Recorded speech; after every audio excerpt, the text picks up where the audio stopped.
Tritunggal yang sejati, yang asli, tidak bisa diilustrasikan. Karena Allah itu tidak seperti apa-apa dan tidak seperti siapa-siapa. Karena itu berhati-hati dengan pakai ilustrasi. Banyak ilustrasi dipakai justru hanya menunjukkan bahwa Bapa, Anak, Roh Kudus hanya sepertiga bagian. Contoh, ada yang bilang begini, Tritunggal itu seperti matahari, ada sinarnya, ada panasnya, ada heliumnya, tapi mataharinya cuma satu. Masalahnya, sinar tanpa panas tanpa helium bukan matahari. Panas tanpa sinar tanpa helium bukan matahari.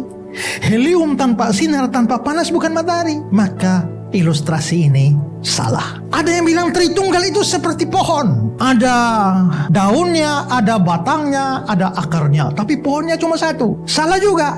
Karena daun tanpa batang tanpa akar bukan pohon. Itu namanya sayur. Kalau banyak batang tanpa akar tanpa daun, cuma tiang saja tuh ya. Apalagi akar tanpa batang tanpa daun bukan pohon. Jimat itu. Ilustrasi yang lain mengatakan bahwa Tritunggal itu seperti manusia. Ada tubuhnya, ada jiwanya, ada rohnya.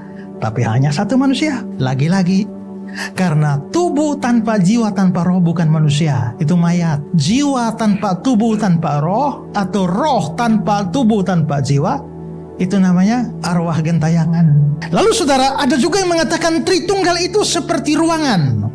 Ada panjangnya, ada tingginya, ada lebarnya, tapi ruangannya cuma satu. Ya, masalahnya sama. Panjang tanpa lebar tanpa tinggi bukan ruangan. Lebar itu panjang tanpa tinggi tanpa lebar, lebar tanpa panjang tanpa tinggi, tinggi tanpa lebar tanpa panjang juga bukan ruangan. Kapan jadi ruangan? Kalau ketiganya digabungkan kan? Nah, Tritunggal itu bukan begitu. Bapa sendiri full Allah, Anak sendiri full Allah, Roh Kudus sendiri full Allah. Begitu gabung bukan tiga, satu. Kenapa bisa begitu? Ya karena kesatuan hakikat tadi.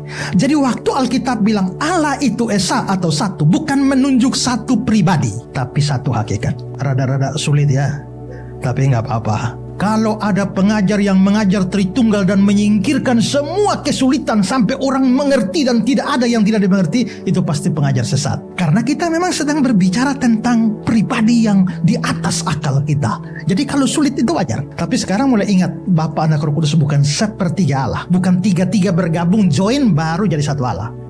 Karena itu Awetoser menyimpulkan, di dalam Tritunggal ini tidak ada yang lebih dahulu atau lebih kemudian, tidak ada yang lebih besar atau lebih kecil, tapi ketiga pribadi itu sama-sama kekal, bersama-sama dan setara.